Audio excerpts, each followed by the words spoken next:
जय माता की। ओम सर्व मंगल मांगल्ये शिवे सर्वार्थ साधिके शरणे त्र्यंबिके गौरी नारायणी नमोस्तुते। श्री दुर्गा चालीसा। सबको सुख देने वाली माँ दुर्गा जी को नमस्कार है। सबके दुख समाप्त करने वाली माँ अम्बा जी को नमस्कार है। आपकी निराकार ज्योति पृथ्वी, आकाश और पाताल अर्थात तीनों लोकों में फैली हुई है और उन्हें प्रकाशित कर रही है। आपका मस्तक चंद्रमा के समान चमक रहा है और मुखमंडल की शोभा बड़ी व्यापक है। आपके नेत्र तेज के कारण रक्त वर्ण और भौहें विकराल रूप वाली है। दुर्गा माता का ये रूप बहुत ही अच्छा लगता है। प्राणी आपका दर्शन करके सुखी होते हैं। आप में संसार की सारी शक्तियाँ विद्यमान हैं। आपने संसार के पालन के लिए सब प्रकार के अन्न और धन दिया है। माता अन्नपूर्णा के रूप में आप ही जगत का पालन करती है और आप ही प्राचीन सुंदरी बाला का रूप है। प्रलय के समय आप ही सब कुछ नष्ट करती है और शंकर भगवान की प्रिय गौरी पार्वती भी आप ही हैं। शिव और योगी जन आपका ही गुणगान करते हैं और ब्रह्मा तथा विष्णु भी नित्य आप ही का ही ध्यान करते हैं। आपने ही सरस्वती का रूप धारण करके ऋषि मुनियों को सन्मति सद्बुद्धि देकर के उनका उद्धार किया। हे अम्बा माँ, आप ही नृसिंह के अवतार के रूप में स्तंभ से प्रकट हुई। आपने भक्त प्रहलाद की रक्षा करके हिरण्यकश्यप को स्वर्ग पहुंचाया क्योंकि वह आपके हाथों मारा गया था। आप ही लक्ष्मी जी का रूप धारण करके श्री नारायण भगवान विष्णु जी के साथ विराजमान हैं। आप ही श्री नारायण भगवान के साथ क्षीर सागर में विराज रही है। हे दया की सागर देवी, मेरे मन की अभिलाषा को पूर्ण करो। हिंगलाज में भवानी के रूप में आप ही विराजती है। आपकी महिमा का वर्णन करना बहुत ही कठिन है। माँ तंगी और माँ दुमावती भी आप ही हैं। आप ही माता भुवनेश्वरी और देवी बगलामुखी के रूप में सुख देने वाली है। जगत का उद्धार करने वाली माँ भैरवी और तारा देवी भी आप ही हैं। छिन्नमस्ता के अवतार के रूप में आप ही संसार के दुखों को दूर करती है। हे भवानी, वाहन के रूप में सिंह पर आपकी सवारी कितनी अच्छी लगती है। आपकी सवारी के आगे लंगूर जैसे शक्तिशाली वीर चलते हैं। आपके हाथ में खप्पर और तलवार है। माँ काली के इस रूप को देखकर स्वयं यमराज भी कांपते हैं। आपको अस्त्र शस्त्र और त्रिशूल से सुशोभित देखकर शत्रु के मन में पीड़ा होने लगती है।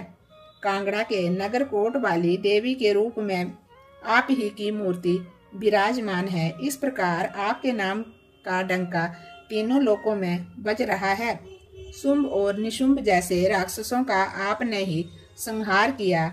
आपने रक्त बीज का भी हजारों की संख्या में विनाश किया। महिषासुर नाम के अत्यंत अभिमानी राजा के पापों से जब धरती व्याकुल हो उठी, तब आपने ही काली का रूप धारण करके सेना सहित उसका संहार किया। इस प्रकार जब जब संत जनों पर आपत्तियां आई, हे माता, तब तब आपने उनकी सहायता की। जब तक ये संसार तथा अन्य लोग विराजमान हैं, वे सब आप ही की कृपा से ही दुखों और शोक से मुक्त रह सकेंगे। ज्वाला जी में भी आप ही की ज्योति प्रज्वलित है। सभी नर और नारी आपके इस रूप की सदैव पूजा करते हैं। प्रेम व भक्ति से जो व्यक्ति आपका गुणगान करता है, दुख दरिद्रता और निर्धनता उसके पास नहीं फटकती। जो मनुष्य मन लगा करके आपका ध्यान करता है, वह जन्म मरण के बंधन से छूट जाता है। योगी देवता और मुनि लोग पुकार पुकार कर कह रहे हैं कि आपकी शक्ति के बिना योग सिद्धि नहीं हो सकती। शंकराचार्य ने तप किया और आपकी कृपा से ही काम क्रोध आदि को जीत लिया।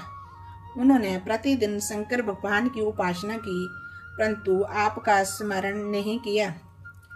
वे आपकी शक्ति का भेद नहीं जान सके, इसलिए उनकी सारी शक्ति छीन रह गई। तब वे मन ही मन पछताने लगे। जब आपकी शरण में आकर के उन्होंने आपकी कीर्ति का गुणगान किया और जय जयकार करके जगदम्बा भवानी के नाम से पुकारा, तब आपने प्रसन्न होकर के उन्हें उनकी शक्ति वापस करने में कतई देरी नहीं की। हे माता, मैं बहुत ही कष्टों से घिरा हुआ हूँ। आपके सिवाय मेरे दुख कौन दूर कर सकता है, अर्थात आप ही मेरे दुखों को दूर कर सकती है। आशा और तृष्णा मुझे हर्ष में सताते रहते हैं और काम, क्रोध, लोभ, मोह आदि भी बहुत दुखी रखते हैं। हे भवानी माता, मैं एक चित होकर के आपका स्मरण करती हूँ। आप मेरे इन शत्रुओं का विनाश कीजिए। हे दया की सागर देवी माता, आप कृपा करके मुझे सिद्धियां और धन प्रदान करके निहाल करे। हे माता, जब तक मैं जीवित रहूं, मुझ पर आपकी सदा कृपा बनी रहे और मैं आपका यश गाती रहूं। जो कोई दुर्गा चालीसा का पाठ गा करके करेगा, वह सब सुखों को भोगता हुआ परम पद प्राप्त करेगा। मैं आपकी दासी हूँ, मुझे अपनी शरण में रखिए। हे भवानी, हे जगत की माता, मुझ पर सदा कृपा करते रहिएगा। इति श्री दुर्गा चालीसा संपूर्ण। जय माता की।